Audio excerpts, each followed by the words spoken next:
สบายดีทุกคน เมื่อกี้จิกับโอป้าไปมินิมาร์ทมา ก็เลยได้ตุกบหันมาแพ็คหนึ่ง เป็นตุกบที่นำเข้ามาจากเวียดนาม ซึ่งเขาเจ้าได้คั่วแล้วก็ลงหนังให้เป็นที่เยี่ยมหอยแล้ว โอป้านำบ่เคยกินตุกบเลยทุกคน มื้อนี้จิกเลยจิเฮ็ดผัดเผ็ดกบให้นางกิน ตอนนี้จิกก็คือเตรียมในส่วนของเครื่องหอมที่เราจะใส่ผัดเผ็ดกบ ก็จะมีกระเทียม แล้วก็ต้นหอมญี่ปุ่น ซอยแล้วก็ใส่โคกเพื่อที่จะไปตำใส่น้ำกัน ส่วนเครื่องปรุงที่จะใส่ก็จะมีผงนัว แล้วก็เกลือหน่อยนึง แล้วก็ขนมหมูเขียวหั่นหน่อยนึงก็มาเผ็ดแห้งหั่น4หน่วย หลังจากนั้นเราก็ตำใส่น้ำกันเลย จิกจะปรุงน้อยก่อนเนาะเพราะยังจะใส่ซอสหอยนำ หลังจากที่เราตำทุกอย่างให้เข้ากันได้ประมาณนี้แล้ว จิกก็จะมาซอยในส่วนของมะเขือ จะใส่มะเขือไป2หน่วย มะเขือนี่ก็คือปลูกเองได้นี่ หน่วยอ่อนๆ ก็จะซอยเป็นแผ่นบางๆ เพื่อตอนที่เราไปผัดใส่น้ำกันมันจะได้สุกไว หลังจากที่ซอยมะเขือเป็นที่เหี่ยมหอยแล้วเราก็จะมาตัดในส่วนของกบ จะตัดให้มันเป็นตอนพอดีคำ ตัวกบนี้แพ็คหนึ่งมี4ตัว แต่ว่าจิกเอามาผัดแต่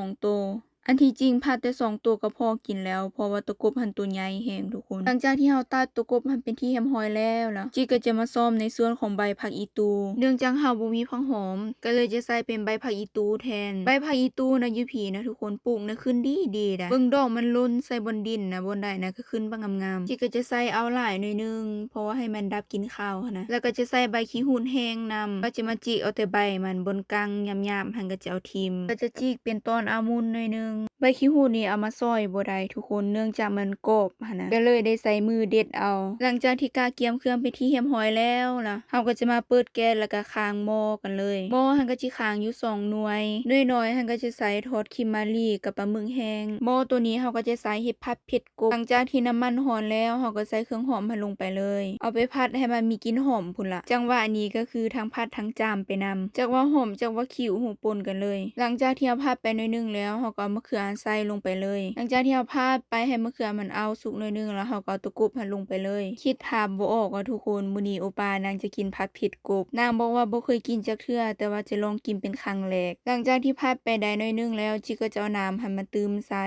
เพราะว่าจะกินกับข้าวเจ้าหั่นนะอย่าให้มันมีน้ำหน่อยนึงหลังจากนั้นก็ปิดฝาหม้อซ้ำซ่ามันสุกนะเราก็จะมาทอดคิมมารีกันต่อเพื่อจะบ่ให้เสียเวลาและจะเฮ็ดให้ทุกอย่างหันสุกพร้อมกันเลยคนหม้อนี้แน่คนหม้อนั้นแน่ต้องเป็นม่วนคักนี่ผัดเผ็ดกบเราก็เริ่มสุกแล้วหลังจากนั้นก็คนปีนไปปีนมาแล้วก็จะใส่ใบขี้หูดหันลงไปแล้วก็จะใส่ใบผักอีตูหันลงไปนำจะบอกว่าตอนนี้ก็คือกลิ่นหอมแฮงทุกคนแล้วเราก็จะพาดไปให้ผักมันหันสุกเมื่อผักหันสุกเป็นที่เหี่ยมหอยแล้วล่ะก็จะทำการชิมรสชาติมันก่อนรสชาติก็คือปรุงตามใจมักเลยเด้อทุกคนเครื่องปรุงที่จิกปรุงใส่กับผักหอมตัวที่ตำหั่นนะปรุงได้พอดีเกินซอสหอยก็บ่ได้ใส่เลยหลังจากนั้นก็ปิดแก๊สแล้วก็ฝาหม้อมาปิดไว้มาเบิ่งในส่วนของคิมมารีก็คือพอดีสุกเลยหลังจากนั้นเราก็ทำการตักขึ้นใส่ตะหลิวเพื่อให้มันเสด็จน้ำมันนี่เลยหน้าตาของคิมมารีทอดหรือว่าทอดคิมมารีแล้วจิก็จะปลาหมึกแห้งมาทอดต่อปลาหมึกแห้งนี่จิกซื้ออยู่หามินิมาร์ทไทยทอดปลาหมึกนี่บ่ได้ใช้เวลาดนทุกคนใช้เวลาแป๊บเดียวนึงก็สุกละจากที่สุกแล้วเราก็ตักใส่ตะหลิว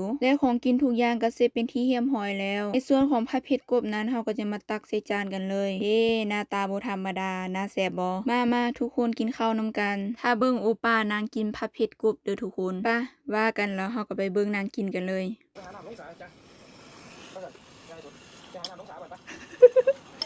มาสิโซไม่บ่ไม่บ่